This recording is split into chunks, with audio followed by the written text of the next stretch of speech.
നിങ്ങളുടെ ഇഷ്ട പരമ്പരകൾ എക്സ്ക്ലൂസീവായി സൺ നെക്സ്റ്റ് ആപ്പിലൂടെ തികച്ചും ഫ്രീ ആയി ഇപ്പോഴേ ആപ്പ് ഡൗൺലോഡ് ചെയ്യൂ.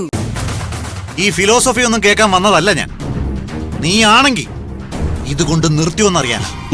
ഞാൻ പറഞ്ഞില്ലേ, നിനക്ക് ഭയമാണ് ജീവൻ നിലനിർത്താനുള്ള ഓട്ടം. ഞാൻ പറഞ്ഞല്ലോ, എന്നും ജീവിതത്തിൽ കരുതലെടുക്കുന്നവനാ ഞാൻ. നീയാണ് ഇതെല്ലാം ചെയ്തെന്ന് വിശ്വസിക്കാനാണ് എനിക്കിഷ്ടം. ഇഷ്ടമല്ല, വിശ്വാസം. നിന്റെ വിശ്വാസം നിന്നെ രക്ഷിക്കും. ശിവദാസേ, നീ ഉദ്ദേശിക്കുന്ന പോലല്ല ഞാൻ. നന്ദിതയോട് ദ്രോഹമൊന്നും ചെയ്തിട്ടില്ല ഞാൻ. ഇത് നീ പലവട്ടം പറഞ്ഞല്ലോ പ്രിൻസേ. പക്ഷേ എനിക്കറിയാം നീ ഒരു കുറുക്കനാണെന്ന്. പുറമേ ചിരിക്കുമ്പോഴും ഉള്ളിൽ ദ്രോഹത്തിന്റെ വിത്തുകളുണ്ട്. അതുകൊണ്ട് വിശ്വാസമൊന്നും തെറ്റിക്കണ്ട. ചാണ്ടയില് ഒരു തുടക്കമായിട്ടുണ്ടെന്ന് ഞാൻ വിശ്വസിക്കുന്നുള്ളൂ. ഇനിയും പലരും ബാക്കി കിടപ്പുണ്ട്. എന്ന് വെച്ചേ നീ എന്നെ തെറ്റിദ്ധരിക്കണ്ട. നിന്നെ കൊല്ലാനുള്ള ഇന്റൻഷനൊന്നും എനിക്കില്ല. കൊലപാതകം എന്റെ മാർഗവും അല്ല. ആണെങ്കിൽ തന്നെ അത് വേണ്ടെന്ന് പറയാനാ ഞാൻ വന്നത്. ഒരു കുടുംബമൊക്കെ ആയി വരികയല്ലേ നിനക്കും. ഇങ്ങോട്ട് ചെയ്യുന്നത് അങ്ങോട്ട് തിരിച്ചു കിട്ടുമ്പോ വേദനിക്കാൻ കുറെ ആളുകളുണ്ടെന്ന് വിചാരിക്കുക. ഓ, എന്നെ കൊല്ലുമെന്നാണ് പ്രിൻസ് പറഞ്ഞു വരുന്നുണ്ടെങ്കിൽ അതങ്ങ് കളഞ്ഞേക്ക് പ്രിൻസേ. കുറച്ച് വൃത്തിയുടെ മനസ്സുള്ളവരെയും കുറച്ച് പണവും എന്നീ കണ്ടിട്ടുണ്ട്. ഞാനേ അതിൽ കൂടുതൽ ജീവിതം കണ്ടിട്ടുണ്ട്. ഞാനൊരു തർക്കത്തിനോ ഭീഷണിക്കോ വന്നതല്ല. വിട്ടുകള ശിവദാസേ. ഞാൻ നന്ദിതയും കുടുംബത്തെയും ഉപദ്രവിക്കില്ല. ഇപ്പോ ആ കുടുംബം നിന്റെയും കൂടിയാ. അതുകൊണ്ട് പറയുക, ഉപദ്രവിച്ചിട്ടില്ല. ഇനി അഥവാ നിനക്കങ്ങനെ തോന്നുന്നുണ്ടെങ്കിൽ അത് മനസ്സിൽ നിന്ന് കളഞ്ഞേക്ക്. ഇത് ഞാൻ പറയുന്നത് എനിക്ക് ഒരു കുടുംബം ഉള്ളതുകൊണ്ടാണ്. ഞാൻ പറഞ്ഞല്ലോ, എന്റെ വഴി കൊലപാതകത്തിന്റെ വഴിയല്ല. പിന്നെ നീ അങ്ങനെ വിശ്വസിക്കുന്നുണ്ടെങ്കിൽ എനിക്കൊന്നും പറയാനുമില്ല. മുൻപ് പറഞ്ഞ ആവർത്തിക്കുക, വിധി തീരുമാനിക്കുന്ന നീയോ ഞാനോ അല്ല, ഈശ്വരന്. പോയി സമാധാനമായിട്ട് ഇരിക്കാനോ ഉറങ്ങാനോ ഒന്നും ഞാൻ പറയില്ല. അതിന് നിനക്ക് കഴിയില്ലല്ലോ.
അയാളെ കാണുന്നില്ല. വേഗം വാ, വേഗം വാ, നോക്ക്.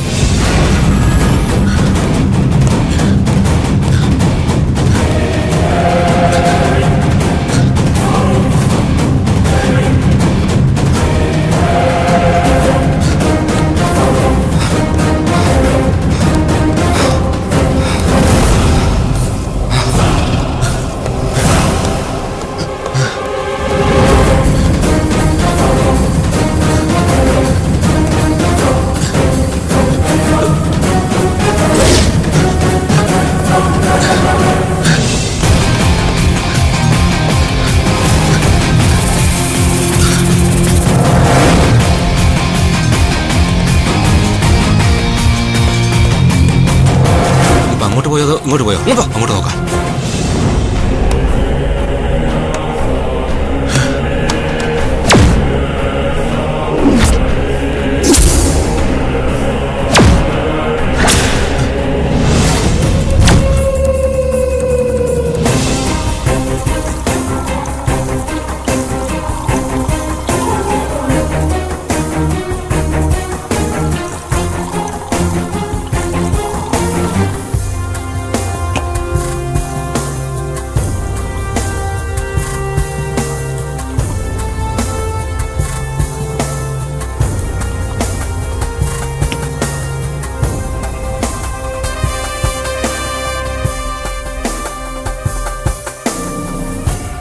ിരുന്നിട്ടും സാറ് നല്ല രീതിയിൽ വിയർക്കുന്നുണ്ടല്ലോ. ഒരുത്തൻ മോർച്ചറിയിലെ 6 അടി നീളത്തിൽ ഒരു ടേബിൾ എനിക്ക് വേണ്ടി പണിഞ്ഞു വെച്ചിരിക്കുമ്പോ വിയർക്കാതെ പിന്നെ കുളിരി കോരിയിരിക്കണോ ഞാൻ? അത് വെറുതെ പേടിപ്പിക്കാൻ വേണ്ടി പറഞ്ഞാണെങ്കിലും സാറേ. അല്ല സതീശ, ആ വാക്കുകൾക്ക് ഒരുപാട് മൂർച്ചയുണ്ട്. എന്റെ ജീവൻ അപകടത്തിലാണ് സതീശ, അതെനിക്ക് ഉറപ്പുണ്ട്. സാറിന് ദിയെ ഒന്ന് വിളിച്ചു നോക്കാൻ പാടില്ലായിരുന്നോ? ആ,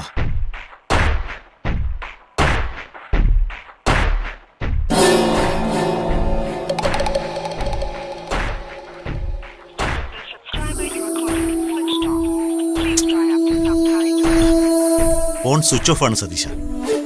ഇനി അവൾക്ക് എന്തെങ്കിലും സംഭവിച്ചോ? അത് അന്വേഷിക്കണം സതീശ. എന്റെ ഊഹം ശരിയാണെങ്കിൽ ഇതിന്റെ എല്ലാം പിന്നിൽ അവനാണ്, ശിവദാസ്. അവൻ അങ്ങ് പൊക്കേറ് സാറേ. അത് പെട്ടെന്നൊന്നും നടക്കില്ല സതീശ. അവന് ചുറ്റും ആളുകളുണ്ട്, നമുക്കറിയുന്നതും അറിയാത്തതുമായ ആളുകൾ. ഇപ്പം രക്ഷകനായിട്ട് നന്ദിതയ്ക്ക് ചുറ്റും അവൻ കറങ്ങുന്നതിന് എന്തോ കാരണമുണ്ട്, ലക്ഷ്യമുണ്ട്.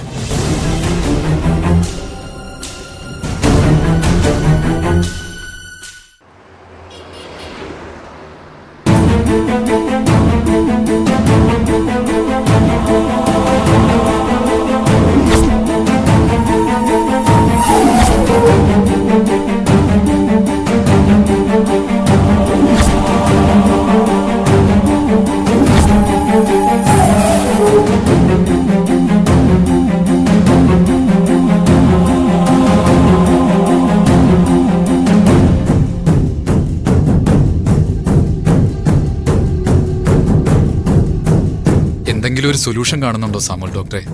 ഐ മീൻ, കാൽപാദം രക്ഷിച്ചെടുക്കാൻ എന്തെങ്കിലും ഒരു മാർഗം. അതാണല്ലോ പരമപ്രധാനം. ഒരിക്കൽ നഷ്ടപ്പെടുത്തി കളഞ്ഞാൽ പിന്നീട് അതിനെക്കുറിച്ച് ആലോചിച്ചിട്ട് കാര്യമില്ല. ഒരു ലാസ്റ്റ് അറ്റംപ്റ്റ്, അതാണ് നമ്മൾ നോക്കുന്നത്. 100% ഡോക്ടർ സാമുവലിൽ പ്രതീക്ഷ അർപ്പിച്ച ഞങ്ങളൊക്കെ ഇരിക്കുന്നത്. അതുകൊണ്ട് ഇമ്മീഡിയറ്റ് ആയിട്ട് വരണമെന്ന് പറഞ്ഞു. ശിവദാസ്, ഇത്തരമൊരു ക്രിട്ടിക്കൽ സ്റ്റേജിൽ ഒരു ഡോക്ടറെയും 100% വിശ്വസിക്കരുത്. ഞാൻ പറഞ്ഞത് ഡോക്ടർ ഒന്നും ചെയ്യില്ല എന്നല്ല, ചെയ്യാൻ പറ്റുന്നതെല്ലാം ചെയ്യും. പക്ഷേ എല്ലാത്തിനും ഉണ്ടൊരു ലിമിറ്റ്. അത് കഴിഞ്ഞാൽ നമ്മുടെ കൈവിട്ടു പോകും. ഞാനും അത് പറഞ്ഞു. ആസിഡ് വീണ് പൊള്ളിയതാണ്. അതും ഫസ്റ്റ് സ്റ്റേജും സെക്കൻഡ് സ്റ്റേജും കഴിഞ്ഞു. അതെ, ഏത് ഡോക്ടർക്കും ചെയ്യാവുന്നതിനൊരു പരിധിയുണ്ട്.